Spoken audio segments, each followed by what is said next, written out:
The targets that Britain's criminals are going after are becoming bigger by the day. A new breed of highway robber is stealing millions of pounds worth of farm and construction machinery. The biggest of the big stuff, which is usually sold abroad soon after it's been taken. The cost of equipment is huge. Your average tractor, the list price starts at £70,000 and goes upwards to tens and tens of thousands of pounds. A combine harvester, probably £250,000 upwards. So the benefits to a criminal that's exporting this equipment are huge. Over £50 million worth of agricultural and construction equipment was stolen in the UK last year. But this might be just the tip of a new criminal iceberg. Plant theft is an issue that causes police concerns. We've been working with the industry, and it's very difficult to quantify. It's not only the theft of the machine, but it's the ongoing cost that it causes the industry, the construction industry and the farmers when their equipment's stolen. They have to hire in new equipment, the ongoing projects which are then delayed. So it can add up to a considerable amount of money. So considerable that the Metropolitan Police Stolen Vehicle Unit in London now has a specialist section dealing with machinery crime, led by Detective Constable Ian Elliott. It can affect members of the public in many ways, and they're trying to get the train in the morning and find that they can't get because of the delays to the underground network or the railway network, and that could be caused simply by a loss of a compressor. Elliott and his squad have already begun to close in on those responsible for the thefts. There's quite a small number of people actually stealing plant, but they are very, very prolific, and they know exactly what they're doing. They know how to move this equipment, they know how to start it, drive it, and to act in a manner that isn't suspicious around a building site. DC Elliott uses unconventional methods, employing a plant thief to catch a plant thief. Pete, who wants to remain anonymous, used to steal heavy machinery for a living. Now reformed, Pete helps DC Elliott learn the tricks of his past trade, including how to fit in. Every site is a little bit different, I suppose. Obviously, if it's more muddy-wise, obviously you put rigger boots on. If it's a bit more of a tarmacking thing, you should have different type of boots on or whatever, or a different jacket, or even obviously you just break into a van and then you have various jackets. So would you go to the effect of marking up your van or your vehicle accordingly? Yeah, you just put down plant hire, whatever on the side, and a dodgy phone number. Looks like something's just coming off hire and you're just coming to pick it up. Picking it up is usually all too easy for the crooks.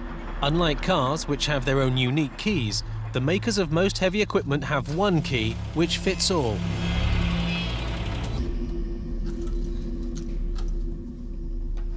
The keys he's walked in with are nothing to do with this vehicle whatsoever. They are for a different make, a different model. Unfortunately, most manufacturers use the same key.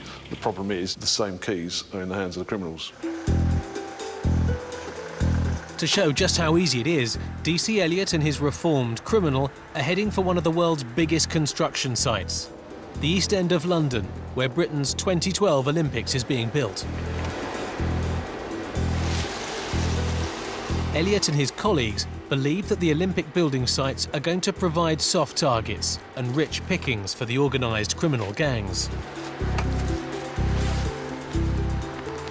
This is not a setup or a reconstruction. Look, 14. Start up, drive off. Nice chain. Nice chain means the user or owner of the equipment has made it easy for Pete by leaving it on the back. The trailer's not even locked either. You start this up, turn it round, load it on the trailer, as a trailer and that way, really. Makes an even better job, really. Nick the little buckets down the end. This one isn't chained either. It's got a crane hanging over the... Nice and easy. Nice and easy is how Pete likes it. But DC Elliott hopes this lesson will help make it more difficult in the long run for real thieves. They drove into the yard unstopped, nobody bothered with them at all. It's important for us to know that that's how plant thieves operate. They will use that straight, almost effrontery of just walking in somewhere and having it out. Having it out often involves criminals spiriting away massive machines. This 40-foot-long timber shredder is known as a bandit beastie, one of only 6 in Britain.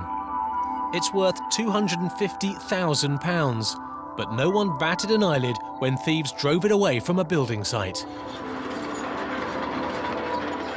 Not only is this kind of machinery easy to steal, it's also virtually impossible to get back.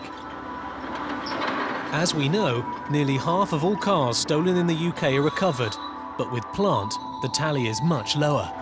The recovery rate with plant is very poor, unfortunately. It's less than 5%. So if you have a mini digger stolen, you've got a less than 5% chance of recovering it.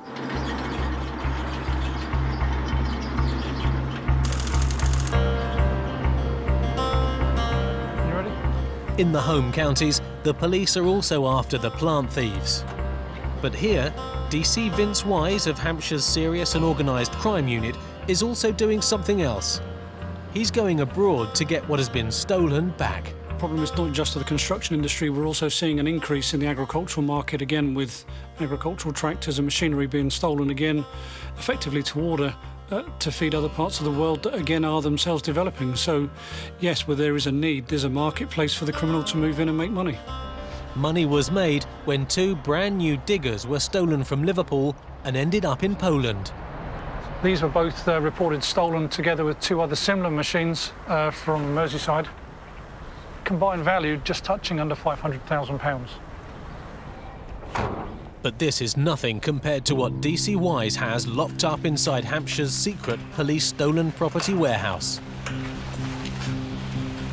The proceeds of one crime and one gang. This particular investigation actually centred around 62 of these machines. This is only a small fraction of those machines that were recovered, but these operations are happening all the time. These equipment thieves were more specialised than most. They stole only telescopic handlers, much sought after on construction sites. Each is worth £30,000. Total value of this haul? Almost £2 million. DC Wise & Co recovered them from across Europe and as far afield as Dubai and Australia. The logistics of even recovering these and bringing them to their secure premises was a nightmare enough. So you can imagine from a criminal's point of view, the organisation and orchestrating the theft of these machines is certainly something that's taken a lot of planning. So again, it goes to show you when people ask, is the theft of plant serious and organised, then quite clearly the answer is yes.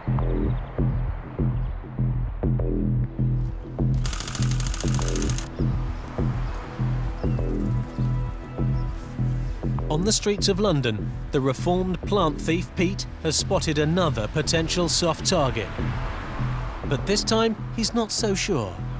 It's in bright sort of red with green, and it's in corporate colours. If I nick it, I've then got to go and paint it yellow. If I drive along the back of my lorry, people might wonder why I'm driving along, and if I do get stopped, I've got to try and explain. Not a normal Mickey Mouse story, and the police don't got no way of checking. With this they can, so it's not really worth touching. All the data tagging in all the chassis members and hidden places and that, would be no good to me, really.